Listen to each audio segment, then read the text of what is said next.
तो idioms and phrase का ये लेक्चर नंबर 4 होगा हमारा। इससे पहले मैं लेक्चर 1 अपलोड कर चुका हूँ, लेक्चर 2 अपलोड कर चुका हूँ, लेक्चर 3 अपलोड कर चुका हूँ। ठीक है, तो आप उनको देख सकते हो। लेक्चर ज़्यादा बड़े नहीं होंगे, 10 या 12 मिनट के ही मैंने लेक्चर बनाए हैं। छोटे छोटे लेक्चर होंगे जिससे आपको ईजिली याद हो जाए। तो अब हम अपने लेक्चर की ओर मूव करते हैं। देखिए, आज का फर्स्ट ईडियम्स एंड फ्रेज है कि एट अ स्टोन थ्रो। देखिए, मैं आपको एक बात बता देता हूँ कि ये जो ईडियम्स एंड फ्रेज हम कर रहे हैं, तो इसके लिए आपको रोज़ एवरी डे इनको रिवाइज करना होगा। अगर नहीं करते हो, आप सोचते हो कि बस हो जाएगा, तो नहीं हो सकता है। और जैसे मैंने आपको बताया कि आप या तो एक न्यूज़पेपर, ठीक है, और या फिर एक मैगज़ीन, इनके बारे में मैगज़ीन इनके बारे में आप मतलब इन कोई सी एक मैगज़ीन जो आपके लिए हेल्पफुल हो, ये ज़रूर पढ़ें आप।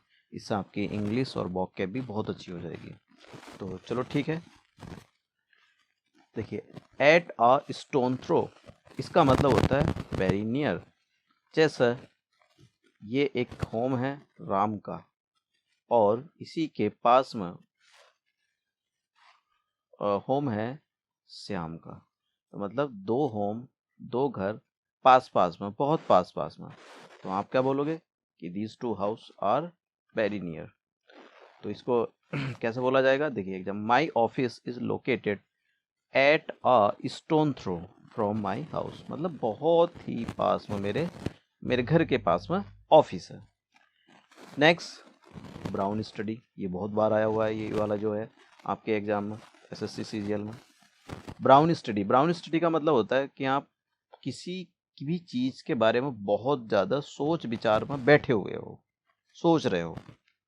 ठीक है, हो सकता है कि कल आपका एग्ज़ाम हो और आप बैठे हुए कि मुझको कैसे एग्ज़ाम में परफॉर्म करना है। मतलब परफॉर्म करना है, आप स्टडी बना रहे हो बहुत डीप में, इतने डीप में बैठे हुए कि आपके रूम में आपकी मम्मी आती है और आपसे बोलती है, आपसे ब्रेकफास्ट के लिए बोलती है, तो आप अपनी उस बात को सुन भी नहीं पाते हो, बहुत ज़्यादा डीप फोकस कर रहे हो आप।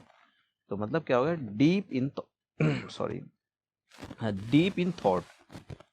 ब्राउन स्टडी का मतलब होता है कि डीप इन थॉट, मतलब किसी भी चीज़ में बहुत ज़्यादा गहराई में सोच रहे हो ना। जैसे एग्जाम्पल, आई कुड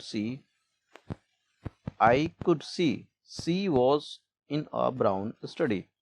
मैंने उसको देखा, वो ब्राउन स्टडी में मतलब बहुत ज़्यादा सोच रही थी किसी चीज़ के बारे में। नेक्स्ट देखिए, नेक्स्ट हमारे पास है एज्यूम एयर्स।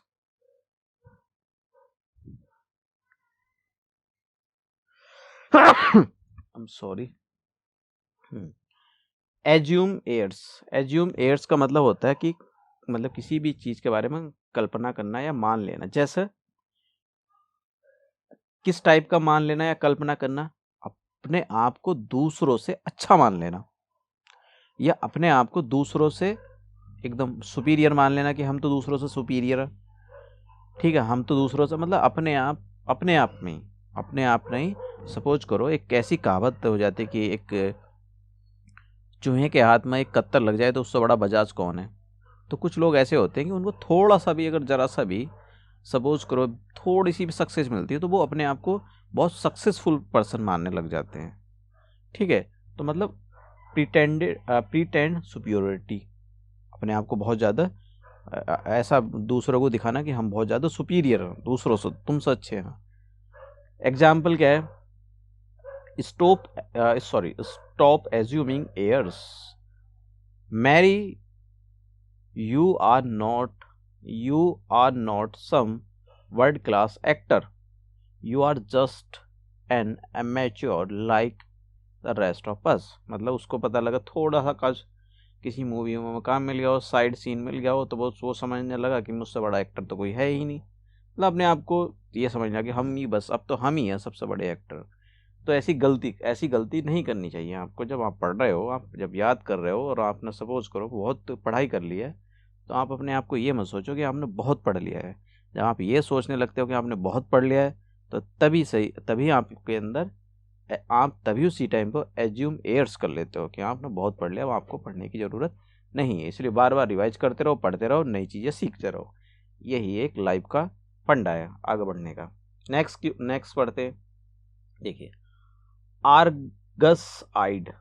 आर्गस आइड के बारे में पहले मैं इसके बारे में बताने से पहले आपको ये बता दूं कि आर्गस एक जो स्टोरी बनाई, एक स्टोरी है, माइथोलॉजी है, उसके अंदर कुछ ऐसी स्टोरी बना रखी हैं कि एक पर्सन हो सकता है वो कोई दानव हो, मानव हो, जानवर हो, कोई भी हो सकता है, कि उसकी बहुत पूरी बॉडी में आँख लगी हुई है। ठीक है, हर एक, देखिए आप देख रहे हो, ये आप देख सकते हो कि इसकी हर जगह आँख लगी हुई है। तो हर जगह जब आँख लगी हुई है, सपोज करो इसके पीछे से कोई चींटी निकली हुई जा रही है पीछे से ज़मीन पर, तो अब ये तो इसको तुरंत देख लेगा भाई चींटी जा रही, इसके कहीं पीछे आँख लगी हुई होंगी बहुत सारी, वो देख लेंगे तुरंत।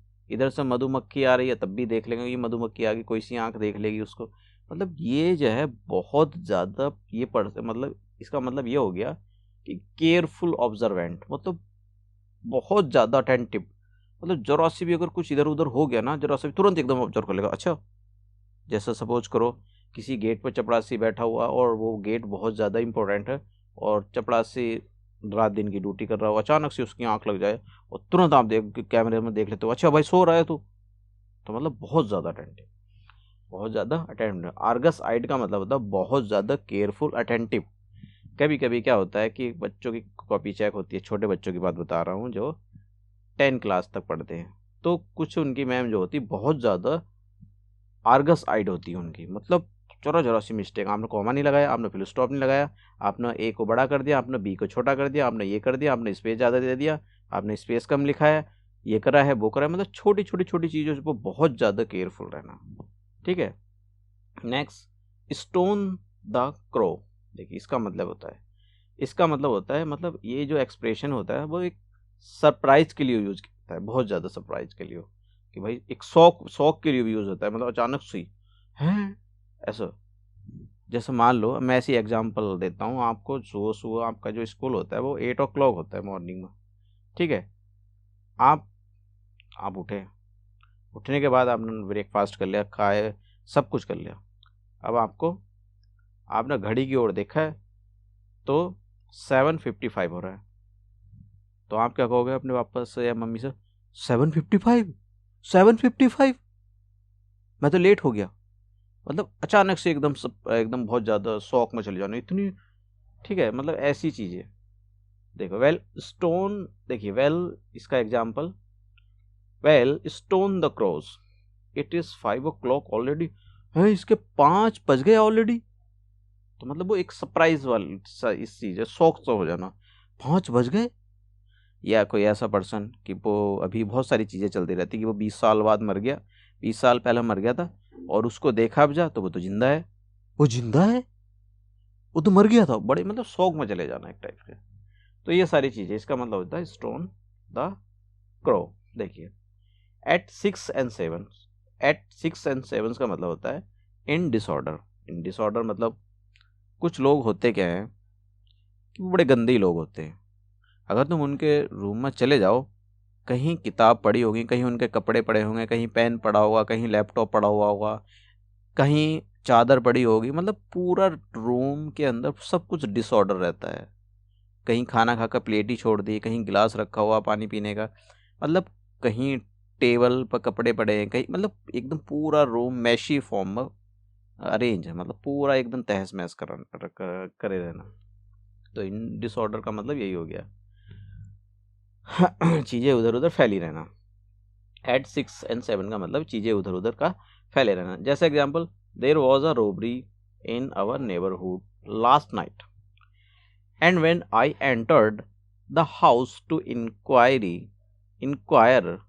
Everything was at 6 and 7। मतलब हर चीज़ इधर उधर फैली हुई थी, इसका मतलब ये हो गया। देखिए बी 6 फीट अंदर, बी 6 फीट अंडर का मतलब क्या होता है? देखिए बड़े अच्छी सी बात है।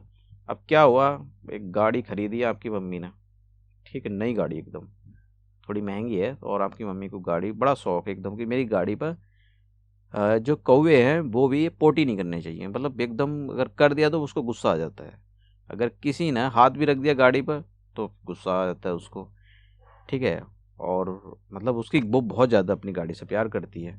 अब क्या हुआ है, इसके औरत के 2 बेटे हैं, ठीक है, 2 बेटे हैं इसके, गाड़ी चलानी आती है, एक को गाड़ी चलानी आती है, एक को गाड़ी चलानी नहीं आती है। अब क्या होगा, ये जिसको गाड़ी चलानी नहीं आती है उसको गाड़ी सीखनी है, ये पर्सन है, इसको गाड़ी चलानी नहीं आती है और इसको गाड़ी चलानी आती है।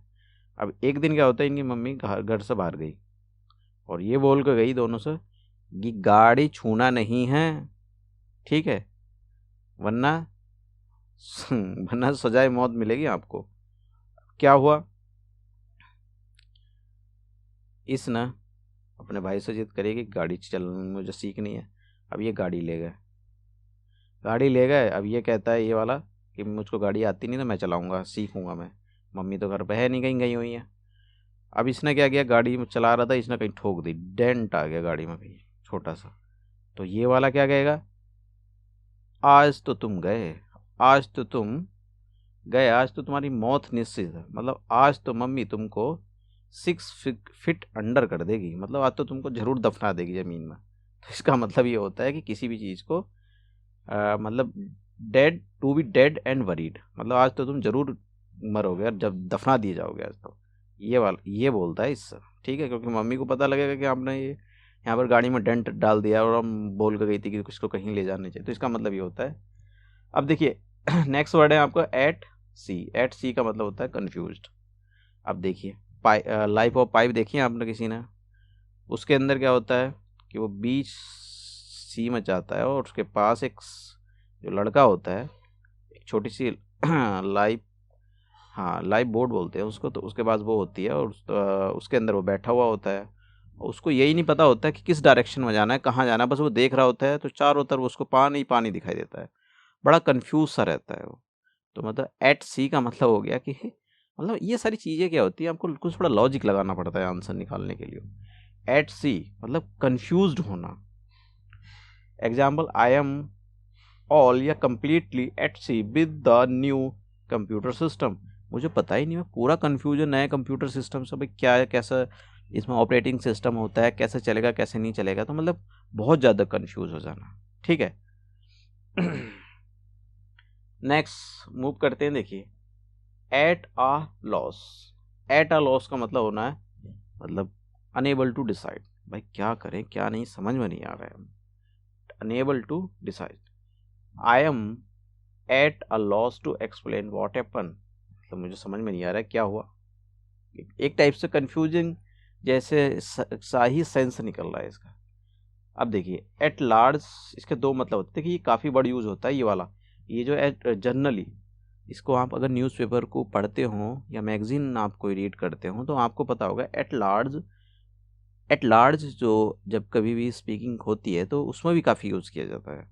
इसका मतलब होता है जनरली, इसका मतलब 2 मतलब होते हैं इसके, जनरली, और एक का मतलब ये हो जाता है कि किसी भी जैसे कि स्पेशल, देखिए स्पेशल ऑफ है डेंजरस क्रिमिनल और the wild animal free not confine, मतलब किसी भी एक सपोज करो कोई जानवर है, खूंखार जानवर एकदम, मतलब हाथी हो सकता है, शेर हो सकता है, वो इसके मुंह वो लोगों का शिकार करता है, मारता है ज़्यादा, तो मतलब अब वो फ्री घूम रहा है। या ये भी हो सकता है कोई क्रिमिनल पर कोई किसी ने क्राइम कर दिए हों, 8-10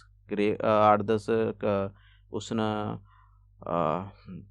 चोरी कर ली हो, कुछ भी कर ले हो, लेकिन वो फरार है इस टाइम, मतलब इसका मतलब यही हो गया कि फरार होना। एट लार्ज का मतलब हो गया फ्री होना, स्केप होना इस टाइम, नॉट कन्फाइंड, पकड़ा ना जाना, वो चाहे जानवर हो सकता है या कुछ भी हो सकता है।